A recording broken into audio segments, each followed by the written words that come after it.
Looking at a birth plan, it is a piece of paper, right? You're writing these things down, but there's a kinesthetic piece to it because you're taking an active physical approach to your care. Welcome to the In Between Mama podcast, a place to rest in between who you are and who God is calling you to be. I'm your host, Riley Sandral, and today I'm excited to welcome my guest, Giana Vasconcellos. Giana is a perinatal health educator, doula, student midwife, and she has her master's in public health. She is passionate about creating a culture that values and respects pregnancy and birth, and ultimately the women that take that journey. She is super passionate about improving positive, holistic maternal health outcomes, and I actually started following her because of her passion for talking about maternal care deserts and how to walk into birth supported even when the infrastructure isn't naturally there. I am really excited for this episode. It's going to be a really good one. We're going to quickly hop over to the video and let's talk with Giana. Hi, Giana. Will you please introduce yourself, your certifications, and a little bit about your story? Sure, yeah. So I'm Giana. Last name is Vasconcellos. I got my master's in public health, like you said, and I did focus on, there were no concentrations available. I graduated in 2013, but I focused, I created my own concentration. I focused on maternal health and child health. And that was back, in 2013. All of my projects were around that. And then later, I was during that time and a little bit after, I was more focused on the research side of it, data collection, statistics, getting those things together for the purpose of improving outcomes, right? And I'm putting air quotes on that because we're still in the same place, if not worse. Mm-hmm. And so then I started thinking, well, for such a developed country, the United States is, why do we have one of the worst maternal health outcomes? And infant mortality and low breastfeeding rates and high birth trauma rates and high cesarean rates when it's supposed to be 15%. It's like underneath 15%. We're over 32%. Like all of these questions just started floating around in my head, and I'm thinking, well, I wonder if families know this information or have this information. And if they don't, what if they did have this information, and how can we put it back into their hands and help them become accountable, not just for their care, but also creating a care team that supports the birth that they're looking for. And so at that point, I thought, okay, I'm going to go into childbirth education, and I want to share sort of the mechanics behind childbirth and how it's such a normal process that we overcomplicate, and give parents some, real tangible information on how they can apply that to their experience. And as I started teaching, I fell in love. I fell in love talking to families. I fell in love especially talking with mothers and hearing their questions, and not so much the questions, but the roots of the questions about why are we asking if I'm allowed to do something with my own body? Why are we asking these questions? Are they going to let me change position? Like, those questions just really started making me feel sad for us as not just the human species, of how easily we've given up our own fundamental autonomy, but us as women, how we are such a powerful part of the species, and we literally birth the next generation, and we are raising the next generation, yet we have such little value in who we are and self-awareness of what we can bring to the table. And so Amen. And so I thought, well, I want to attend birth. Like, after I had my home birth with my second son, it's my first home birth, second baby, I told my midwife, I was like, I want to be a doula. Like, I need to be at birth all the time. Mm-hmm. And at the time I was working for a hospital. I still am working for a hospital in maternity care. Mm-hmm. And she was like, just become a midwife. You don't have to become a doula first. And I was like, what? And she planted this seed, and it has dug deep roots in my body, and I haven't let it go ever since. I love it. That's awesome. So how long ago was that? Oh gosh. Okay. So my baby is going to be 3, early October. Okay, so right about the same time that I had my oldest. That's awesome. So now, question, did you plan on having a home birth, or were you a part of like the long list of women that chose to have a home birth after all because of COVID? Yes, second part, option B. Okay. I did not plan on having a home birth, although it had crossed my mind a few times, even regardless of COVID. I was like, you know what, that would be awesome. But then I just never thought, that's never gonna be something that I would ever do. Mm-hmm. And when my husband's a nurse at the hospital that I work for. Okay, cool. My best friend is also an employee there. My brother-in-law was also at the time an employee there. And then one of my other friends, he was also a nurse there. So a lot of our family is embedded in that hospital. And they were like, my best friend primarily, she was like, Giana, these numbers, these COVID numbers, they're just going up. These moms are leaving, positive, or, I was also worried about the fact that they knew so little about what the protocols were. They were changing literally almost daily. Mm-hmm. Thought, no way in hell am I going to be separated from my baby. Mm-hmm. And my husband is going to be there. So all of this to say is how I told my husband, I was like, we're not doing this there. I'm not sick. Mm-hmm. I'm healthy. This baby's healthy. Why do I have to go to a hospital to have my baby? Mm-hmm. I just began the search for a midwife, and about 23 weeks we transferred care. Oh, wow. That's awesome. I'm glad you were able to find one. Oh my goodness. Back home, so I just moved from California, Southern California, to Tennessee, and back home in my area, I could count, I can give you 20 different names of midwives just within 30 miles. Oh, wow. Yeah. So we're going to talk about that a little bit later, like the maternal care desert concept. But I didn't realize, I'm just used to Tennessee, like we have a handful. Yeah. I have learned that the hard way since I came here. And it's something I definitely think about daily, that I'm so tempted to just go home and do some of my clinicals with the midwives I know out there, because I know how they work. Everyone works together. There's like peer reviews they do together. Just so many things that you, as a birth worker, you need support in, and it's all there. Yeah. Easy to find. Wow. That gives me a lot to think on. Wow. That could be a whole other podcast within itself. So now that we've talked a little bit about how you got into birth work, I would love to talk a little bit about the foundations. So oftentimes it's presented to us that it's foolish to shop around for providers, which we know is a little bit of a privilege depending on where you live, or to consider birthing anywhere other than your local hospital, or to put together a birth plan, any of those things. And we know that the overall health of maternal care in America is extremely low across the board. You talk about that a lot. We also know that the intervention rates and cesarean rates are way too high, and that more women that are not walking out of their birth experiences with a positive experience, rather they're walking out with trauma, and that's not okay.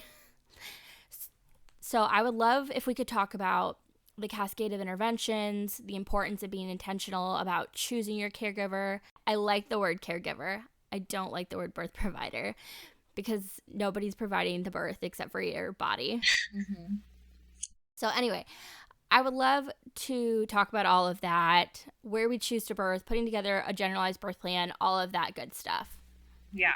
So that's a lot to unpack there, because I always want to start with, what's the experience that you're looking for? Mm-hmm. What are your expectations? Where are we starting here?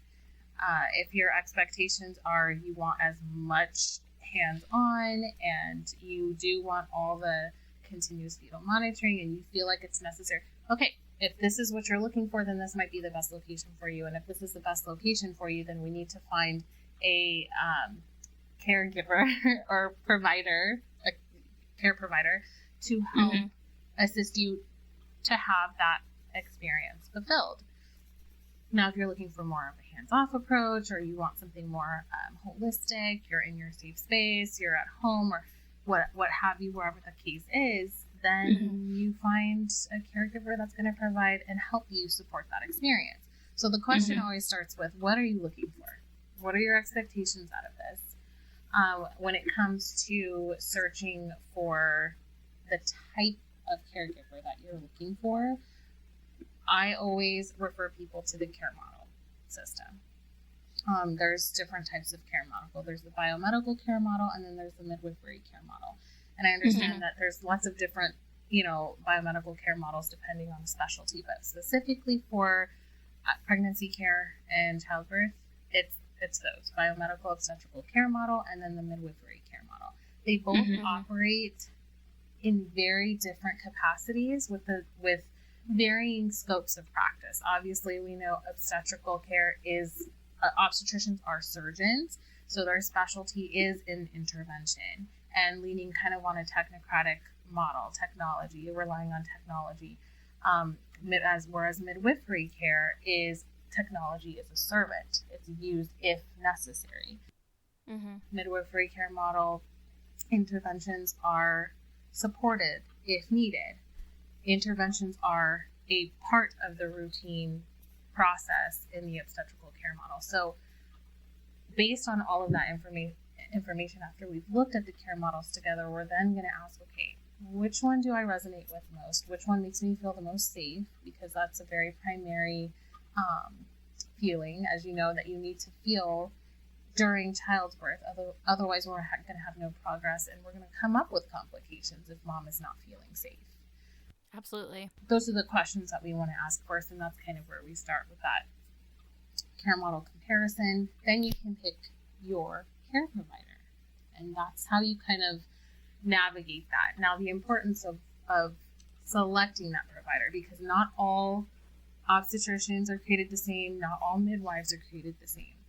And I think we, kind of assume you hear midwife and you're like, oh, okay, this is exactly what I'm looking for. But there are different types of midwives that practice in different types of settings. And there are different types of obstetricians, right? Like you'll have the obstetrician that is very intervention heavy. Then you'll have some of the ones that are kind of hands-off, which I know a couple. Yeah. And then I know there are a couple that don't even operate within a hospital system anymore.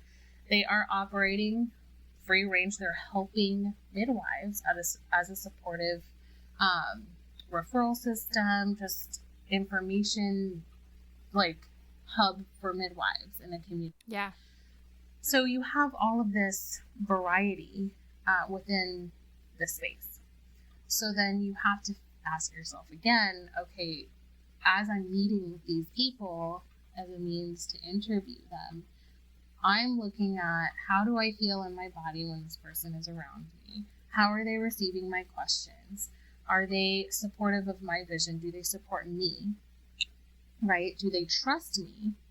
Right? Because if your provider doesn't trust you, then they're not going to trust your intuitive decision making if you decide an intervention is correct for you or not correct for you. You want to include it or not. So if we don't have that relationship that we should have, then we're not going to have the experience that we're looking for. I love that. I think that something that a lot of women come to and don't know what to do with is when they are shopping for a provider, to know that they can even do that. I feel like in the mainstream medical care model, we are approached with, or no, it's not, we're not approached with, we are approaching it as, okay, here's the local person, or like, here's my only in-network option or whatever with insurance, that whole game. It can be really hard to know that like you can even shop around to interview them. I know that when I was going through my first pregnancy, I ended up with a midwife, and I didn't know the difference at the time. Even with all the birth education I had, I didn't know there was a difference between a CNM and a CPM. Well, when I was going to shop for OBs to begin with, I wasn't really given a chance to do an interview. So I didn't know that I could ask questions and say, you know, this doesn't feel right. They just kind of book your first appointment and then they just keep booking appointments. And I don't think that a lot of women actually know that you can shop around. Yeah. And you can ask questions, very poignant questions that can kind of give you clues. I guess you can call them green or red flags or whatever you call them, to what type of, you know, how they're going to navigate this care. I actually had I just wrapped up one of the childbirth education series classes, and I have I feel like she's 32, 34-ish weeks. And she's like, I don't know where I want to deliver. It's between this place and this place with this doctor or that doctor.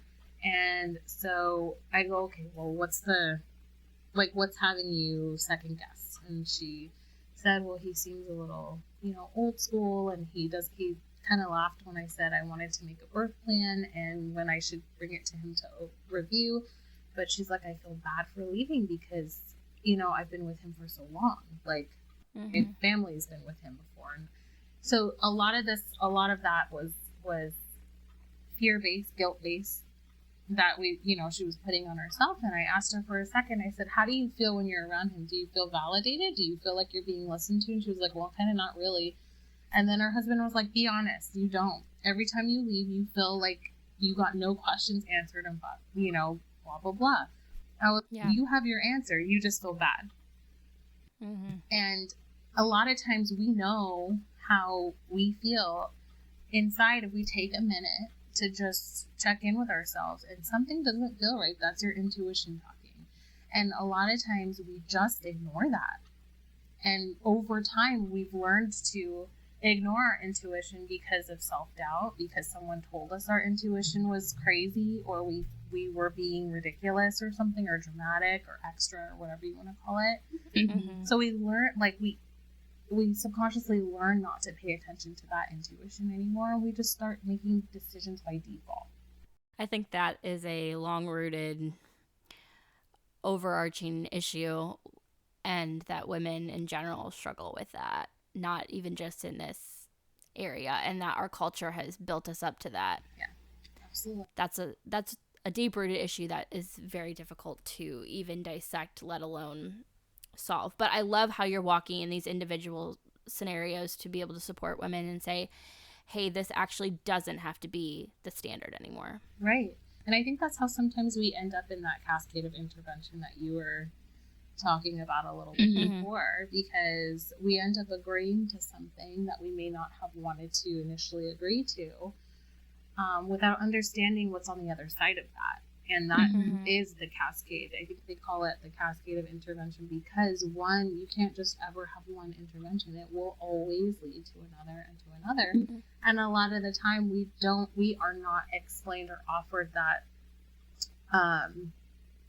we're not offered the depth that we deserve when it comes to what's on the other side of the intervention, right? So, okay, let's look at induction. It looks like it might be a safer route for you. That is not one intervention. Induction is a myriad of different types of interventions that lead up to many different, and we're not seeing that information gone into a lot of depth when it comes to that, so people can make what's called a fully informed decision, or just not.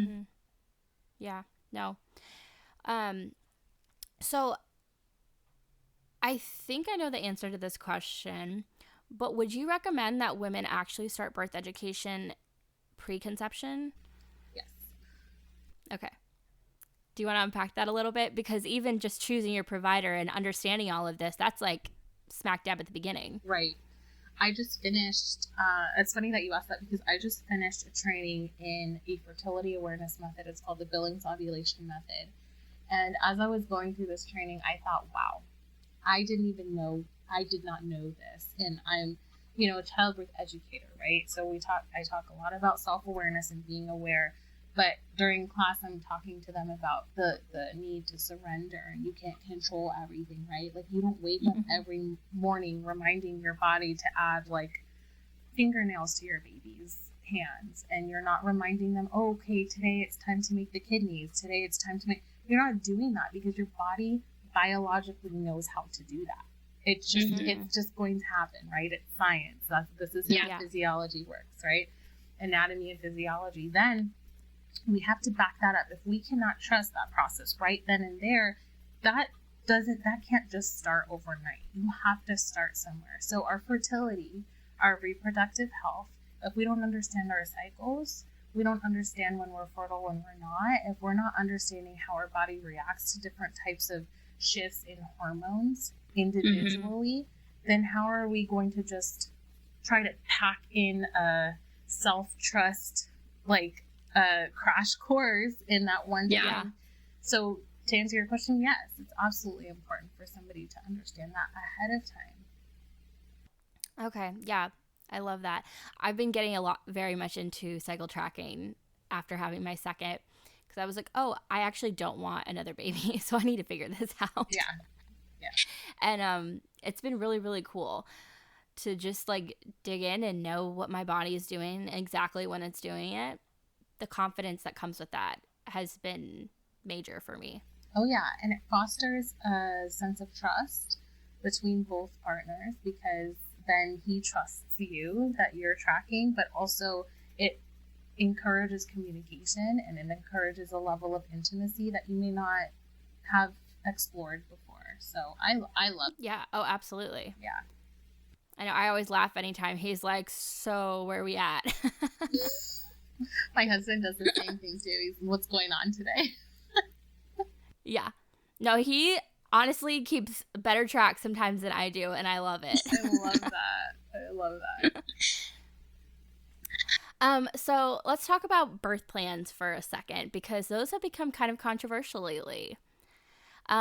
I am a big fan of the birth plan because I like to dig into all of the different options, all the different things that I know I'm going to be considering, and coming up with a plan, because I'm a planner. So it's better for me to have a well-rounded idea of all of the possible outcomes, all the different things that I would possibly want to do. Like even with my home birth, I had a birth plan, and I had a birth plan for if I had to have a transfer, if I ended up at the hospital, if I ended up in any of the situations I did, like I did with my first, where he was in the NICU. And I made like a generalized plan list of desires for my midwife and my birth team. That's often portrayed lately that I've seen, especially in the home birth community, that don't make a birth plan.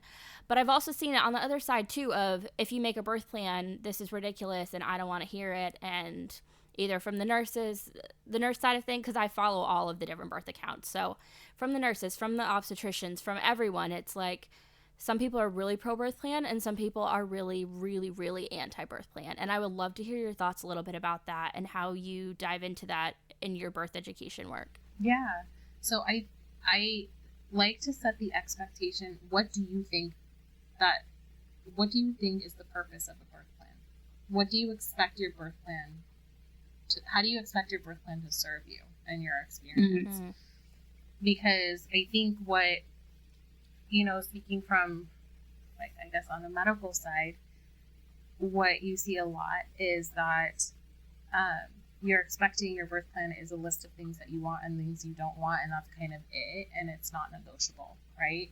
And that's kind of where nurses kind of get into this, like, they're in a bind because they want to respect good ones, want to respect their patients and their wishes, but then some things come up, right? And we have to start talking about, okay, what are some of these alternatives, and being flexible but also still honoring your desires and respecting your preferences. So there's that. Then on the other side, like you said, it's, birth plans are pointless. They're not going to pay attention to them anyway, or you don't need a birth plan because it sets the wrong expectation. Like, I think the question always has to be, birth plans inherently are not good and they're not inherently bad. It's the individual's perception of the birth plan. So we have to set the right expectation. I like them, and I like them because it puts you in the driver's seat. And it puts you in the driver's seat of your learning experience, because then you're forced to go down a path that you may not have gone down before. You can sit through my 5 weeks of classes of childbirth education class and I'm just talking to you, we're having like a conversation, we have fun in our classes and stuff like that, but then you're not applying the work on the back end. And the whole point is that I'm giving you tools to put in your toolbox so that you can apply that later. So if we're looking at a birth plan, it is a piece of paper, right? You're writing these things down, but there's a kinesthetic piece to it because you're taking an active physical approach to your care.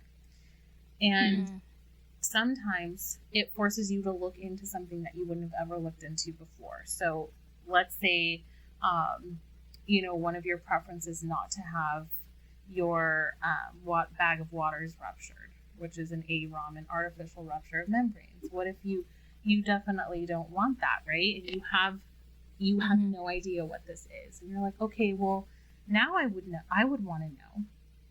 First, if I'm a first-time mom and I have no idea what this is, I'm going to ask myself, AROM, artificial rupture of membranes, what is that? Oh, okay, that's popping my water bag artificially. It's an amniotomy. Okay, why would they do that? What do they need to do that for? Okay, they would need to do it because they're hearing some irregularities in fetal heart tones. Maybe they want to see if there's meconium in the water. Like, they have a lot of, things that they want to see. So now I'm asking these questions that are helping me critically think about this one single intervention. Then I'm going to look at benefits and risks. And this is, multiply this by all the intervention possibilities that there are.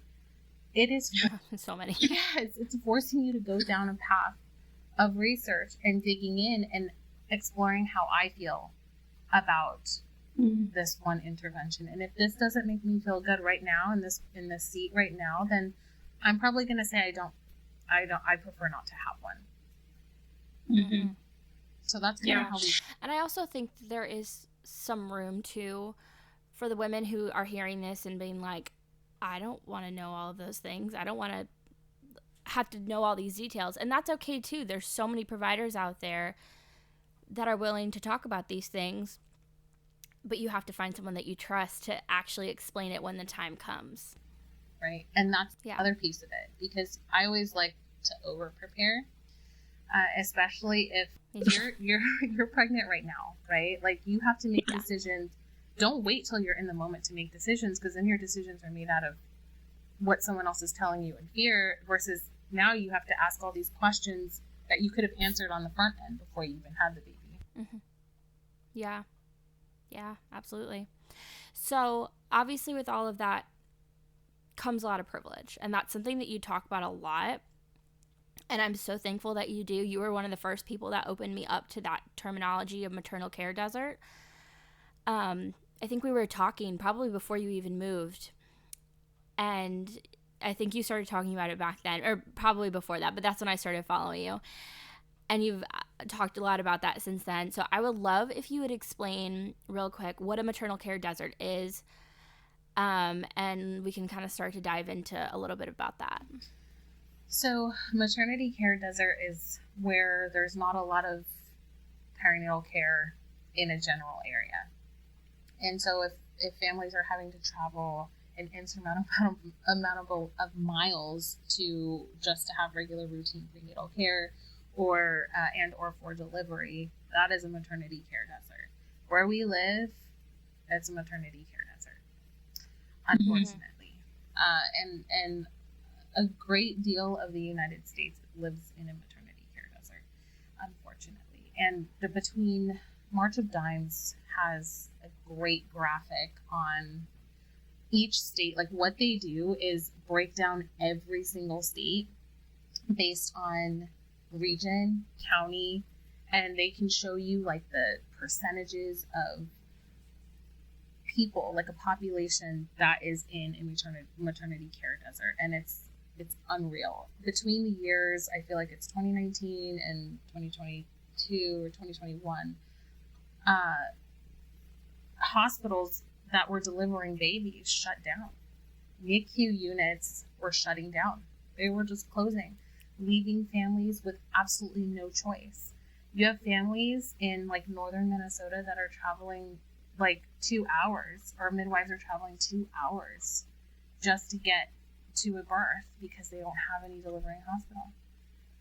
Wow. Up here where I'm at, I could count on my hand from what I found. Not a lot of people have websites here, which I've started to notice.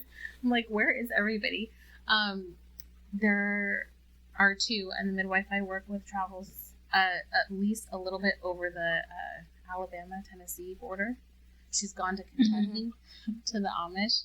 There's just so much like missed care opportunities for these people, and that's not to include the fact that if you're in an at-risk population, which usually a maternity care desert is in an at-risk population, they may not have any transportation. They may not be able to make it 40 minutes to a hospital or to a routine prenatal appointment. That's not even to mention access to getting fresh food. That's not even to mention showing up for their postpartum appointments. I know showing up for postpartum appointments in regular, like not maternity care deserts, is super, super low. So now we're even reducing that chance of them showing up to their postpartum appointment because of the maternity care desert. And it's just so, if you look at the reasons why, it all comes down to money. Not for us, not for people. The money that these hospital systems stand to make and government systems stand to make. Yeah. I know where I'm at. It was a full hour to my delivering hospital with my first. And then the backup hospital that we had chosen if I needed to transfer from my home birth, and my midwife was 30 or 40 minutes away. She traveled to me. My hospital was going to be 30 to 40 minutes. And that's all my options were at least 40 minutes to an hour.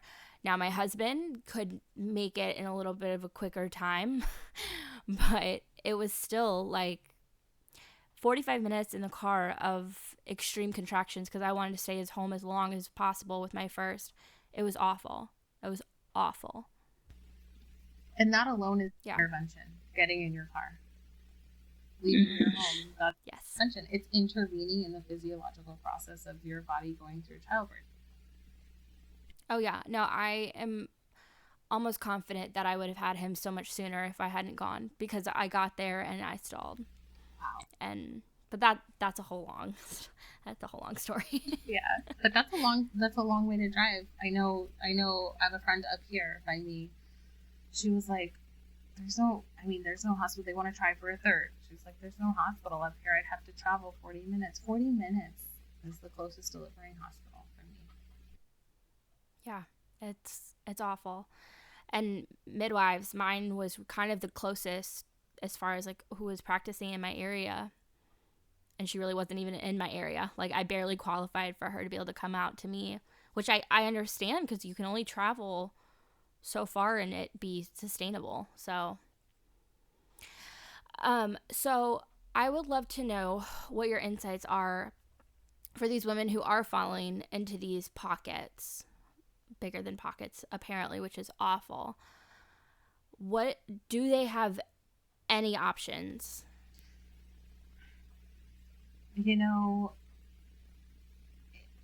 I would say if there's a midwife that knows that she is in a maternity care desert, please make yourself findable and searchable.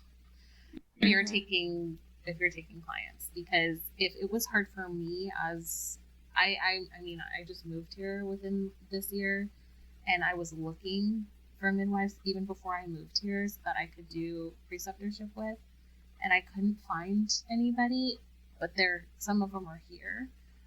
Make yourself searchable. Make yourself easy to find.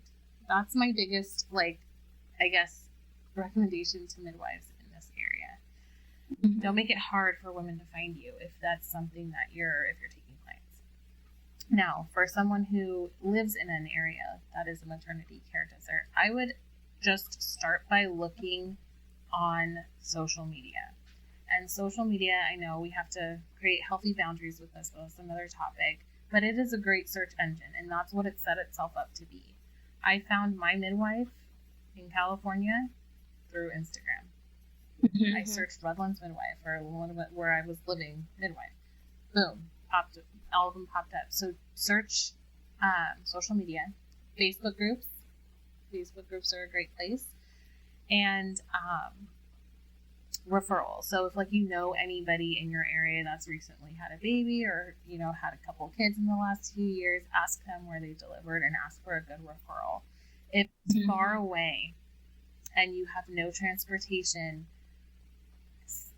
check your village. Who's in your village? Who are people that you know that do have transportation that can be a reliable person for you to call on if you need to go to appointments and when you go into labor, what that's going to look like. If you can't find a midwife that's in your area. Kind of transportation is a huge barrier when it comes to being not far away. And then just being prepared with all of the education that you possibly can about the delivering hospitals that are close to you. What are their cesarean rates? What are their patient satisfaction rates? What is the providing doctors or even residents, if the residents do deliveries there? What are their rates and reviews? Do it just like you're shopping for something. I mean, I know I read the heck out of reviews, especially like furniture or something. If I'm buying a bed for my kids, I'm not checking out without looking at the review because I want to make sure it's safe. Car seats. Put lots of time going into car seats. Like look at the same thing that you would look at if you're buying something for yourself. But you have to have a village. You have to have people that are willing to help you if you live far away from a delivering hospital and there's no midwife. But I would first check for a midwife that's close to you, first and foremost. Yeah. I love that. So I have kind of a unique question. Well, maybe not super unique, but what about those women who know they want to give birth at a hospital? They also know that the rates of intervention are really high for their hospital. Maybe they don't have any other options of other places to go, or their insurance, they have to go through insurance. Because, I mean, obviously there's also a financial privilege aspect to all of this too. I know most midwives allow payment plans, but sometimes even making those payments is not an option for people. So when a woman is in that situation, she knows the rates of intervention are really high, she's stressed out about it, and she wants to get as close to a physiological birth as possible. We'll just use that term for this case. But can't necessarily even afford a doula, because I know that's typically a good option. Is there any kind of roadmap to potential support options for her in that scenario? If she can't afford an in-person doula, can she partner with the nurses? Is there any way to establish some relationships beforehand, or is there anything that she can do to feel a little bit more empowered in that situation? I would say that she would need to be 100% on her own side. I mean by that is unapologetically holding your boundaries. So identifying what those boundaries are and being able to say yes or no, who crosses them, who doesn't, and not being sorry for having them. If there is a partner present, making sure they're on the same page and they can advocate for you, because I don't feel like advocacy for a woman having a baby is necessarily something that I would want her to have to do the entire time she's having a baby. And that is primarily because of the adrenaline and oxytocin that can't live together, but that's another topic. But yeah, someone in your corner. Okay, maybe you can't hire a doula, but do you have a bestie? Do you have a friend? Do you have a sister? You have somebody who knows what your vision for this experience looks like. Let's have them take a childbirth education class with you. If you can't afford childbirth education class, come to mine. I will let you in for free. If that is absolutely zero, if you have $0, like I will not ever turn anybody away as a financial barrier. That's just not an option. Equip yourself with knowledge, with your boundaries and the ability to say yes or no with unapologetically, that someone else that is there with you can do the same thing. And then your space is kind of secured and honored. Getting ahead and kind of making a relationship with the nurses and the doctors. At most hospitals, you don't know who's delivering because it could be anybody on call or, a resident maybe, who knows.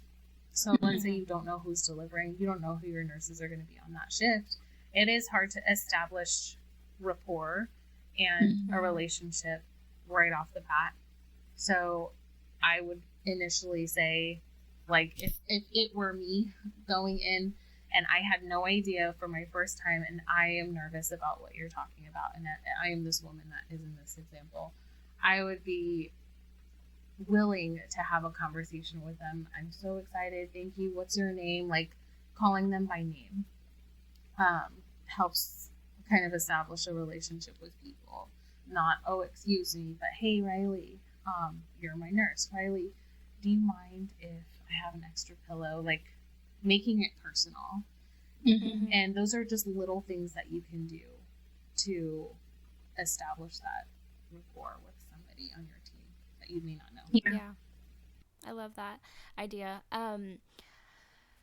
I think it can be really easy to make them the villains in the story. I know I have in the past. I did have some really unfortunate nurse experiences with my first, but I had unfortunate experiences with a lot of staff, but I also had some really beautiful experiences with a lot of staff. And I think just social media in general can be really helpful to give us an idea of what's really going on, but it can also be really easy to plant ideas in our head that explode into something more than it needs to be and gives unnecessary fear in those situations. So I think that's really cool, and a cool idea to make it personal, because they are people and they're doing their job, and a lot of them are passionate about it and excited to be there and want to support you. They're just also overloaded with a million other things that they have to do. Yes. If you think about, if you come from it, and in social media, I like what you said about that. It can be a very divisive place, creating a lot of tension, because you may have a lot of people that do need to deliver at a hospital. You know, I work for a very high-risk hospital. We see a lot of high-risk families that don't want to be there for being high-risk. They don't want to. But they are. So, you know, we don't tell them, like, oh, you're in for a bad experience because you're here in a hospital. No, that's not at all. We're going to give you the best care that we can based on the information that we have about you and how we operate, and we're going to work together. It can be a collaborative approach. I mean, depending on where you are. Yeah. I'm just saying, you kind of have to feel that out. Definitely.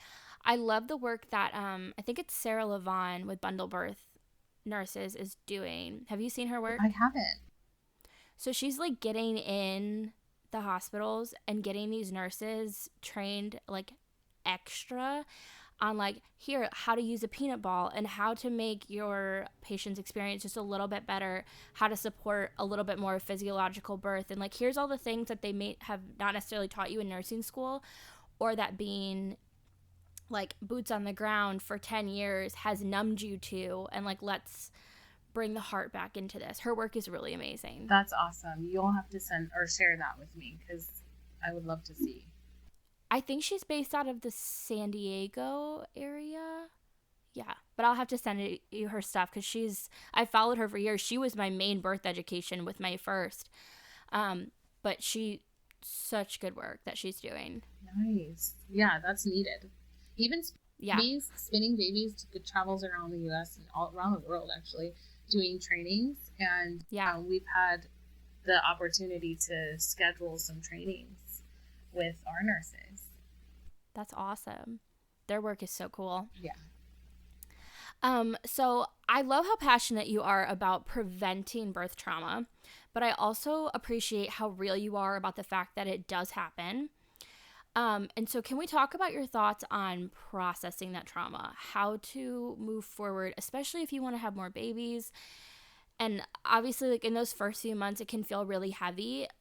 And also, in other cases, it can feel kind of numb, and then it hit you 6 months to a year down the line, or when you're in the middle of your pregnancy with another baby and it all comes flooding back. I've experienced all of the above with my first birth and that trauma. But I would love if you just give a little bit of insight on what you recommend, especially maybe for these women that we're talking about who may not have the extra dollars to hire a therapist or to do any of those things that are typically recommended in traumatic experiences. Don't deny it. Don't deny that you're feeling some type of way about the way things happened. Learn how to identify birth trauma, first of all. Mm-hmm. And once it's been identified, then don't minimize it. Don't talk yourself out of feeling the way that you feel about it. Making sure that you have someone to talk to about it, because that's really important. Someone that's not going to talk you out of feeling that way. Someone Mm-hmm. that's also going to help you validate the way you feel. Because at the end of the day, emergencies happen and things come up. Things go left, things go right? We can't control birth, but the way that things are handled is kind of the catalyst to the experience and the outcome. Mm-hmm. So that's all on the front end. But on the back end, once it's all said and done and it's happened, once you start seeing these things creep in, I love a good pen and a paper. I live and die by pen and paper. I write things down all the time, lists, planners. I can't live without 10 pens in my purse. That's just who I am. Yeah. But writing things down, there are so many studies that show the value and benefit of writing things down on paper. Not typing it in your phone, not in your apps, not typing it up on your computer, but actually writing it down. Anyway, write down as things come up and present in your mind. Write them down and what you're thinking about and how you're feeling. Review some of these things. Maybe you want to journal about it, what have you, and kind of review it, accepting that it's not your fault.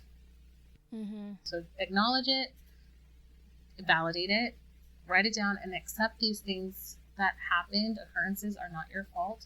They are part of your story. And we write our own story. So you can write your story, and how can I use this experience to leverage my future experiences? Not become a victim to my experience, not to live and hide in that experience and what happened, but to rise above and use this as a learning experience to create my next one. And it is very easy to fall into this this mindset and kind of mull over what happened over and over and over again. But as long as you're using that time to write your story in a way that you are the victor, not the victim. Mm-hmm. I think it's really easy to fall into resentment, especially against the people that were around you. And in most cases, you can't go through and work that out. With midwives, it's often a little bit, certain midwives, CPMs more than CNMs, being able to talk to them and process your birth and maybe talk through some things that you didn't really love.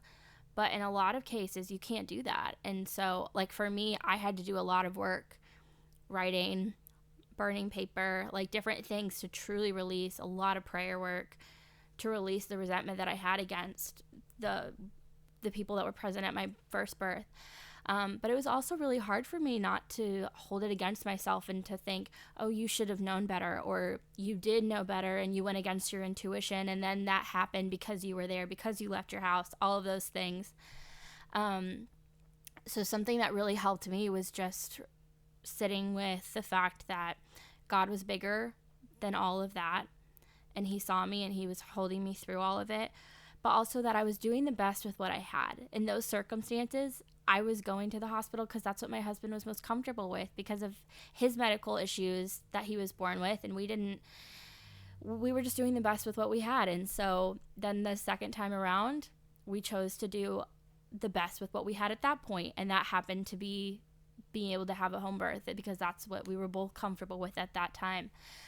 And that's a whole other conversation of including your partner in all of those decisions, because that's also a very nuanced topic. Yeah. Oh yeah, for sure. That is definitely another one. But you're right.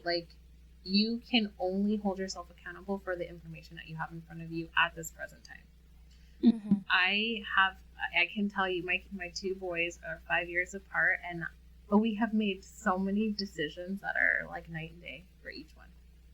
My oldest is 8, my youngest is almost 3, and they have had we have made different choices for both of them. And it is because we did the best with what we had and what we knew at the time within 5 years. But really quick, my second one, he was almost 11 pounds when he was born. the one that was born at home. Mm-hmm. He had a shoulder dystocia. And I'm going to be really honest with you.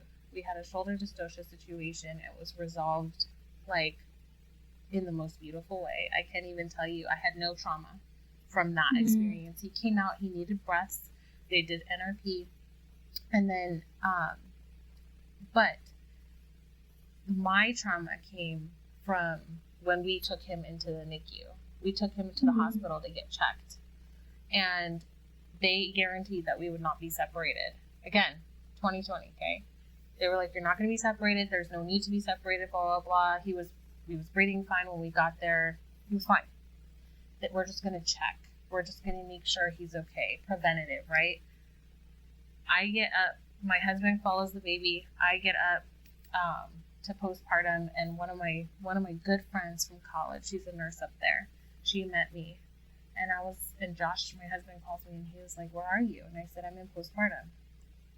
"Where are you? How's the baby?" And he was like, "I don't know where they are." Girl, I just about lost it. I didn't just about. I lost it.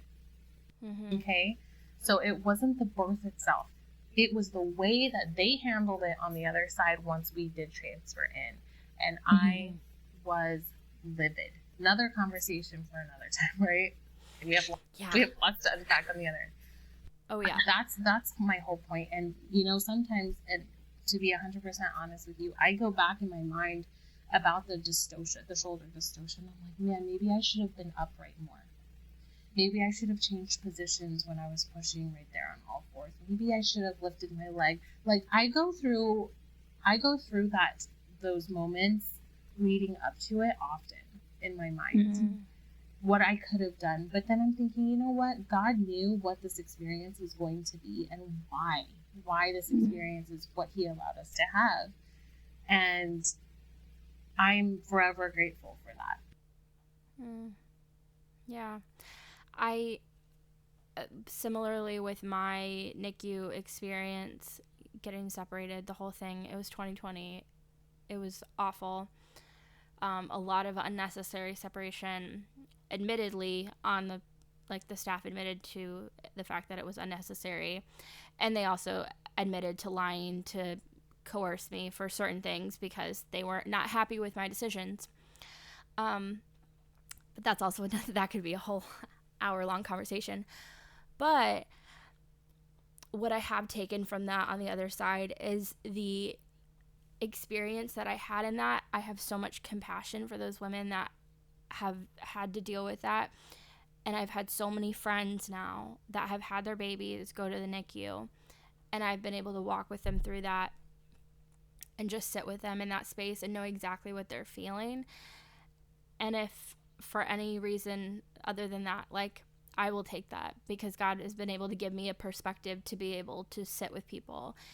And one of the most heart-wrenching, horrible experiences that I think a new mom can have, outside of losing her baby or having to deal with severe medical issues, the feeling of being separated in those first few hours, in those first few days, it is undescribable.